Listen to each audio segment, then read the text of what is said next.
Hello, and welcome to another one-to-one mining investment online content session. Today, we have Untitled Chuah of Wood Mackenzie here to speak about the investment outlook for the copper market. Hello, everyone, and thank you for listening in to our copper presentation today. My name is Untitled Chuah. I'm a senior research analyst at Wood Mackenzie within the metals and mining research with a focus on global copper mine costs. Now, the WoodMac copper team is a global team that is devoted to research on the entire copper value chain.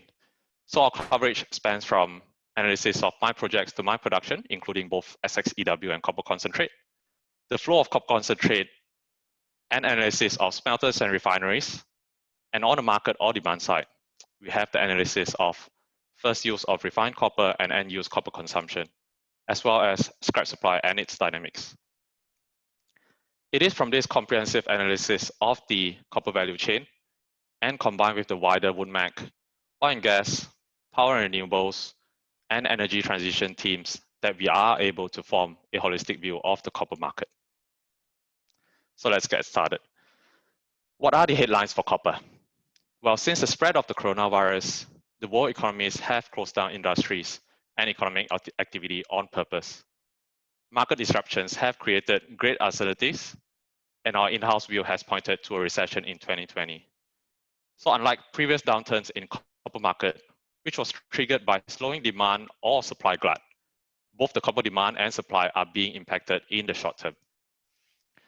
So with mines shutting down and reducing workforce on site in key regions of supply, and global economic recovery and growth facing headwinds, magnitude of the downturn and volume of disruption in the near term is uncertain. Our team is keeping track on the latest developments, and we continue to update our clients on the implications. For this presentation, I will keep the focus on the longer term findings, but if you're interested on having a chat, do reach out to us. And so, looking ahead, there is no doubt that copper is a fundamentally strong commodity with its wide range of uses. Demand growth from emerging technologies and higher copper intensity for electric vehicles and renewables energy infrastructure adds to the optimism. There is therefore a need for new copper mines to be brought in over the longer term. The question is, where will this new supply come from, and are miners able to deliver? The reach of coronavirus has expanded rapidly over the past couple of months, from key regions of copper demand like China and Europe to key regions of supply, which has been the most significant in Latin America. And unlike previous copper market downturn, which is either caused by demand shock in 2008-09 or supply shock in 2015-16, both demand and supply have been impacted this time around. And as countries went into lockdown mode to contain the spread of virus, it has significantly dampened economic activity and affected businesses which are unable to operate normally. Unemployment level has risen as businesses look to preserve cash and protect margins during this crisis. Demand for copper has been impacted due to the lockdown measures that has led to a drop in economic activities. Supporting measures in the form of stimulus packages have been released to push for sustained recovery, and it's clear that immediate actions are being taken by countries to minimize the economic impact. However, the government is facing a trade-off between the short-term recovery and prosperity of the economy and the long-term stability of its financial system. Long-term ramifications from the immediate action is still to be considered. As for mine supply, the impact really became apparent during mid-March when Peru announced a state of emergency. The risk of suspension and cut down on production then spread to Ecuador, Canada, DRC, and Zambia, amongst some of the major copper producers. And while South Africa is not a major copper producer, lockdown measures imposed at the nation had implications for the flow of goods, services, and products in and out of the African copper belt. And so how do we address these events in our market outlook? Our starting point is a 5% disruption allowance, which is based on 5-year rolling average. The disruption allowance applied to total copper mine supply is used to absorb production losses due to unforeseen circumstances, And these circumstances includes extreme weather, labor strike, mine slope failure, earthquake, and now virus spread. But as we continue to assess the likely damage caused by the recent events, our expectation for 2020 will be more than the 5% previously accounted for. And as we continue to ride the uncertainties that near-term challenges present, where are we at for the copper demand journey? Now, copper benefits from having diverse end users. Demand has had robust growth in the past 2 decades through population growth and urbanization, especially in China. The fundamental demand for copper from electrical infrastructure, construction, consumer products, and industrial machinery sectors remain solid. And as we look longer term, contributions to copper demand from the technology trends of electromobility and renewable energy are well versed to be a long-term story. Energy transition will provide significant growth opportunities, both through the increasing market share of electric vehicles and the development of renewable energy capacity. As we all know, EV has a much higher copper intensity than internal combustion engine vehicles or ICE. And this has proven to be a growth path for future copper demand. Development of charging infrastructure critical to the growth of EVs is also positive for copper. We expect copper demand from EV to become significant after 2025. And on top of that, the growth of renewable energy sector is another positive trend which copper will benefit from. And as power generation continue to move into cleaner energy source, such as solar and wind, the infrastructure required for power generation and storage will consume more copper. And if you look at consumption by region, China has no doubt contributed massively to copper demand growth. And although we will see a dip this year across all regions, we do expect global consumption to continue to grow. Copper consumption growth will be dominated by emerging countries. Looking forward, particularly India and Southeast Asian countries such as Indonesia and Vietnam. Investment into copper-intensive sectors such as infrastructure, construction, and EVs as part of their economic growth and urbanization journey will continue to drive copper demand.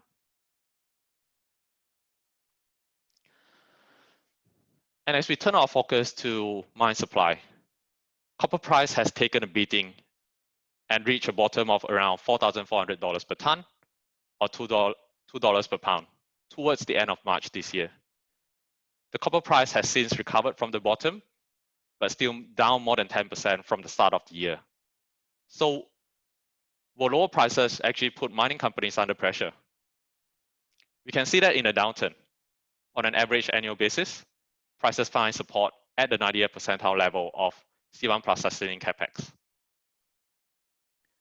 This support level is evident in the last downturn of 2015-16, where even though prices dipped below the support level, average annual copper price hovered at around 90th percentile level. And that appeared to have happened in this downturn as well. Even though copper price dipped below the support level where it bottomed at $4,400 per ton, it actually found its first support level of around $4,800 per ton before recovering further. So with prices down and demand contracting, an economic supply response seems probable. History tells us that producers can survive by reducing operations to essentials for a couple of quarters. And in the last downturn in 2015-16, the copper price decline was supply-driven and longer lasting.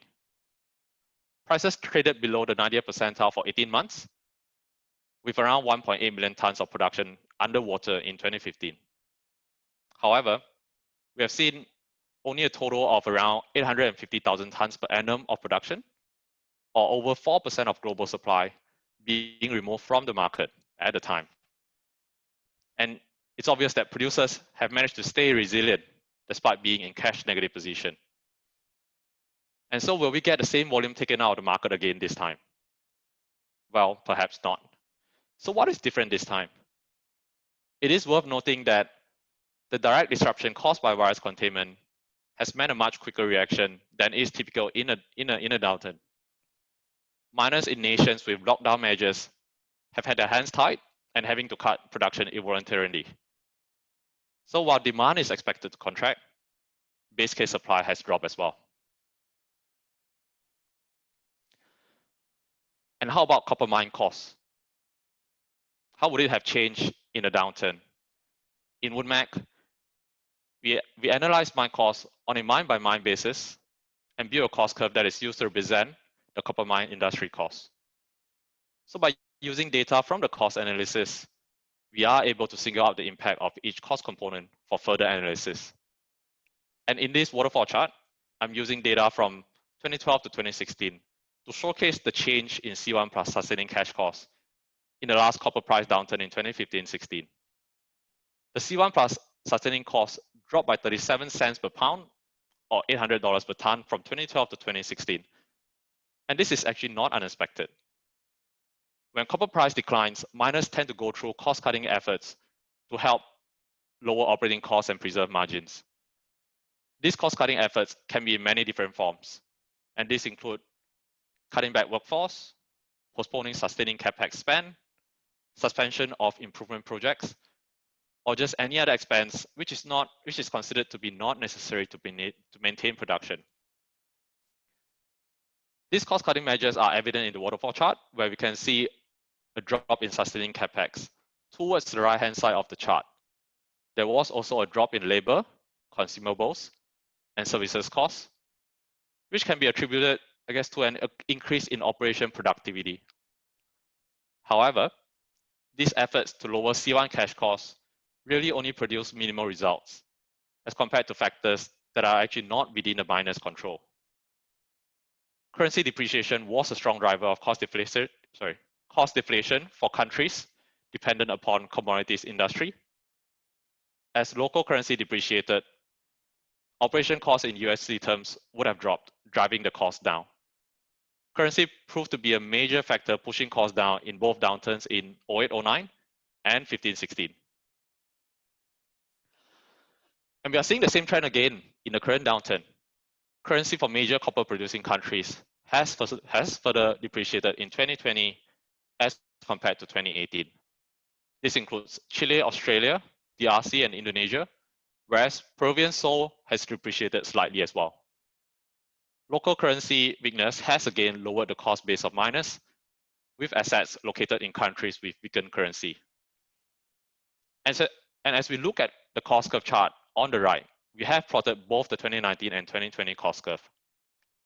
2020 cost curve has been marked to market, meaning that we have adjusted cost input assumptions to reflect the current trend. Overall cost curve has shifted downwards in 2020. So on top of local currency weakness, two other factors have contributed to the cost deflation on top of local currency depreciation.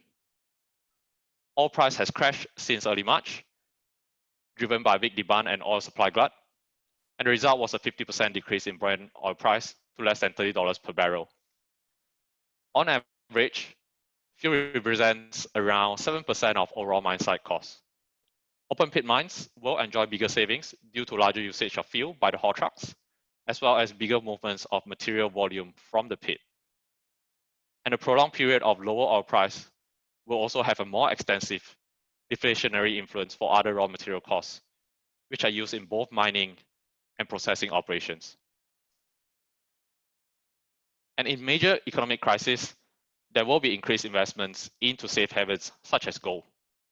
Gold price has risen significantly this year. This will benefit copper miners producing gold as a byproduct.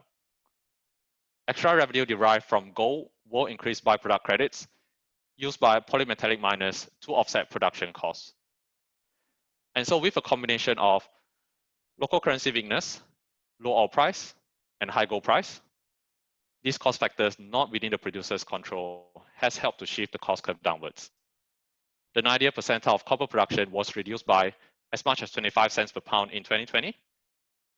Significantly more production would have been underwater under the higher 2019 cost curve. So prior to the outbreak of coronavirus, our analysis have shown that mine supply in 2020 was expected to stay flat from 2019 level. But since the outbreak, we have seen a fair amount of disruption on copper mine operations. As we expect a higher than 5% disruption allowance previously factored, we will see a drop in total mine production from 2019 level. And this chart is plotting copper content in mine production, which includes SXEW and copper concentrate production. And future production numbers would have had a 5% disruption allowance included. So looking forward beyond this year, however, we expect a swift recovery of producing mine once all restrictions are lifted by the end of the year.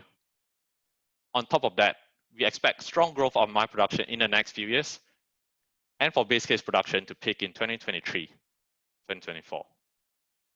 This mine supply growth is on the back of strong project investment between the period of 2016 to 2019, with expected commissioning of projects in the next few years.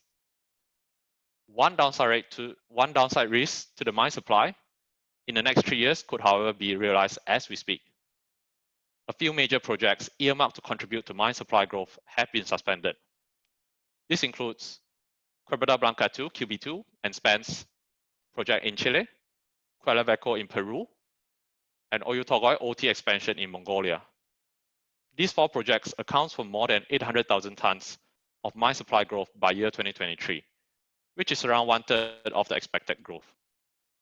The timeline of commissioning these projects will be further pushed back, and this pushback of overall mine production is in line with the pushback during the economic crisis in 2008-09.